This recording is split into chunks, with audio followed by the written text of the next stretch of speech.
ganito ang ginagawa namin sa mga joints kasi yung mga joint kasi nagka-crack.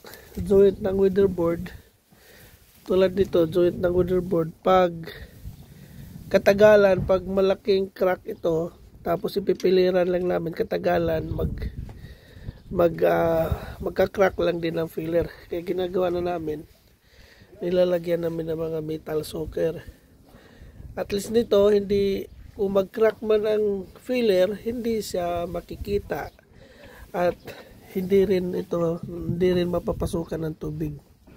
So ang problema lang ng metal soaker na to, pag katagalan, nagkinakalawang din siya.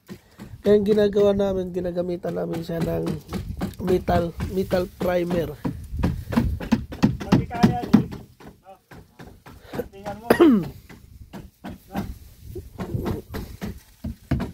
Yan, bibidyohan kita, Bert, ha?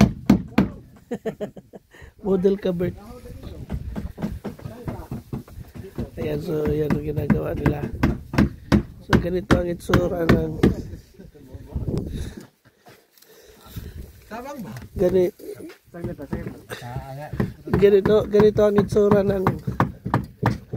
ganito ang itsura ng joints yan oh.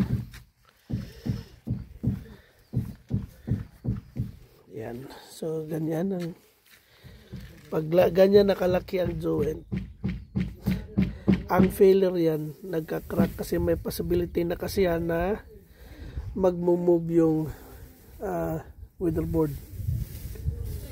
So para lalo na nito, malaki na yung joints. Yun, ito pa. Yan, lalo na ito, yan, no?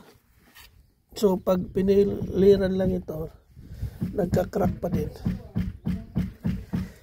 Kaya ang ginagawa namin para hindi na babalik ay nilalagyan na lang namin ng metal soaker yan.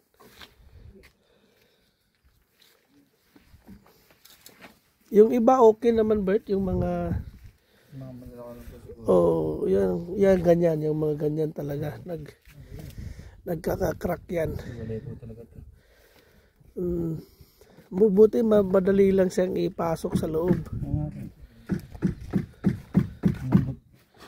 Malambot lang siya. So ito guys, ano na to, ready for painting na ito. Doon ka, pakita ka doon sa video, anak. Ready for painting na ang ito, makinis na pagka-sanding nila. Na primer na rin.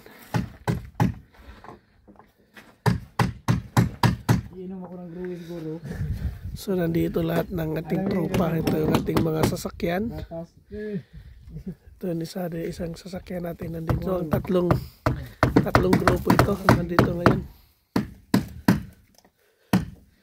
O siya, sige, kayo na bahala. Alis na kami.